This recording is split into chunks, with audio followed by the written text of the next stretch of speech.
अस्सलाम वालेकुम स्टूडेंट्स, उम्मीद है आप सब खैरियत से होंगे। स्टूडेंट्स, आज का हमारा टॉपिक है how to find LCM by prime factorization method. इस वीडियो के अंदर स्टूडेंट्स हम जानने की कोशिश करेंगे कि एलसीएम क्या होता है और प्राइम फैक्टराइजेशन को इस्तेमाल करते हुए हम इसको कैसे फाइंड करते हैं।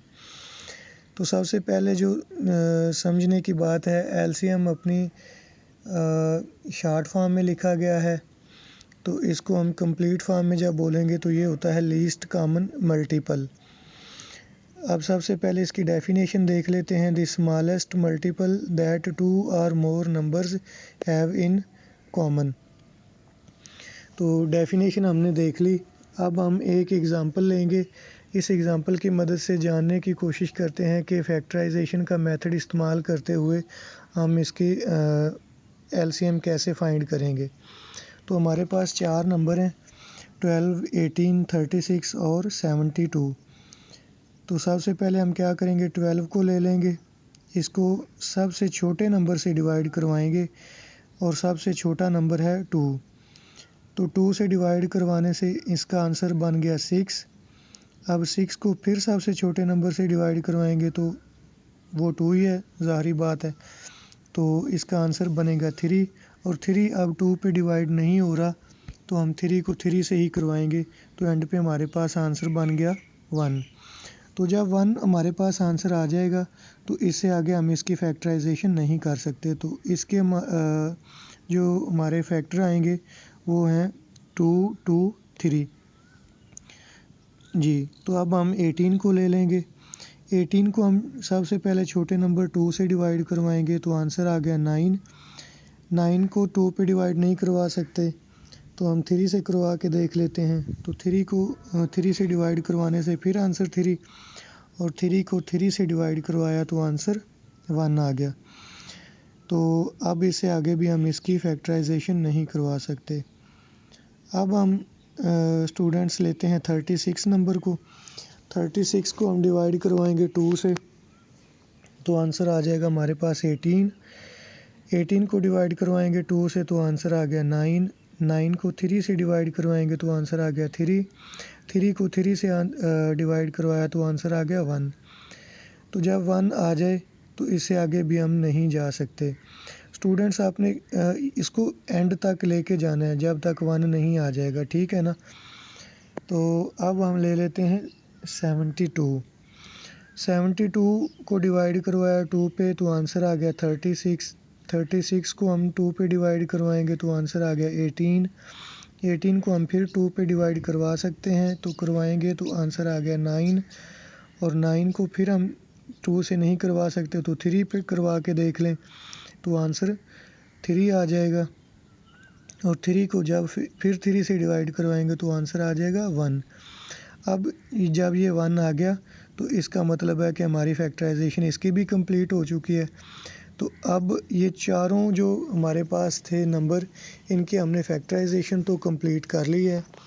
अब हम क्या करेंगे कि इनके फैक्टर्स को अलग-अलग तरतीब के साथ लिखते हैं। सबसे पहले हम 12 के फैक्टर को ले लेंगे। तो जो 12 के हमारे पास फैक्टर थे वो थे 2, 2 और 3। इनको हमने एक लाइन के अंदर लिख के इनको मल्टीप्लाई करवा दिया।